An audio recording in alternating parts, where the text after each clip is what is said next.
Hi, I'm Dr. Greg Castello, board-certified family practice, and today we're going to talk about the chlamydia infection.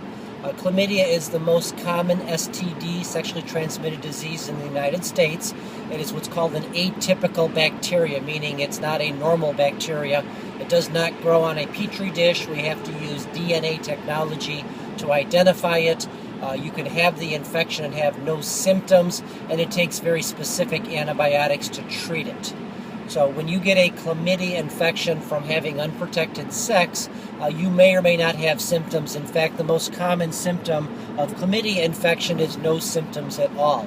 You may have vaginal discharge, you may have pain or burning with urination. If you're a man, you may have some penile discharge, but you may have no symptoms at all. You can carry chlamydia infection with no symptoms for perhaps even years. You can be in a monogamous relationship and not necessarily give it to your partner initially. So if somebody in a monogamous relationship shows up with symptoms and is diagnosed with chlamydia, it doesn't necessarily mean a new exposure or that someone's cheating. It's possible that you have carried the infection for some time and now you develop symptoms, or your partner has carried the infection and is asymptomatic and after a year gives you the infection and you develop symptoms. So you need to have a conversation with your partner, but if both of you insist that you are monogamous, then it's quite possible that one of you brought it into your relationship, even if you've been together for a while. If you are treated for chlamydia and your sexual partner is asymptomatic and they are not treated, they can give you the infection right back. So you need to be sure that your partner is treated. They probably should be tested as well, but even with a negative test, I would treat the partner of someone that was diagnosed with chlamydia. You need to either use condoms or abstain for sex in the period after you are both treated at the same time. You both should have a repeat chlamydia test afterwards to confirm that you're both negative and start from scratch. And at that point, if you're in a monogamous relationship, you are both documented negative for chlamydia, then if somebody shows up with a chlamydia infection later, then one of the two partners has brought it into the relationship. We do DNA testing. We used to do a swab of either the tip of the penis or the vagina or the urethra in a woman. We can now do it with a urinalysis sample. It's called a dirty urine, so you want to not go pee for at least an hour before the test.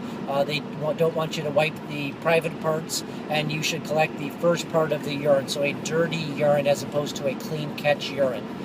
We use DNA technology, not a routine culture.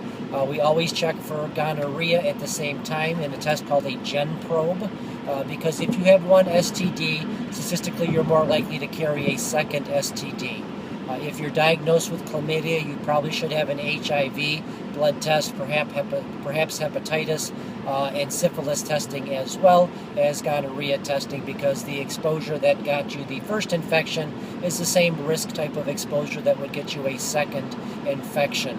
This can be tested for at a routine pap smear, so if you're sexually active and don't use a condom or have more than one partner, you can ask your doctor not only to test for the pap, but HPV virus as well as chlamydia as part of a routine infection.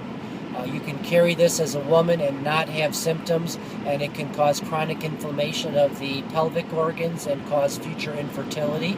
So it's important that you do get tested periodically if you have any high-risk behavior. So chlamydia and what's called atypical bacteria does not grow in a routine culture, formerly known as non-gonococcal or non-gonorrhea urethritis, because we knew people had an infection before we were able to detect it, and we knew that it wasn't gonorrhea, so we called it non-gonorrhea urethritis, now chlamydia infection. Treated with some very specific antibiotics, but typical antibiotics. So your Z-Pak you get for a sinus infection actually treats chlamydia infection. So it's actually possible you've had chlamydia, you went to the doctor, got a Z-Pak for your sinus, and that actually would have treated your chlamydia infection. So if you have questions, see your doctor. If you have symptoms, absolutely see your doctor. If you are sexually active and do not use condoms or have more than one partner or have oral genital sex, then you should be periodically screened as well. Dr. Greg Castello, thanks.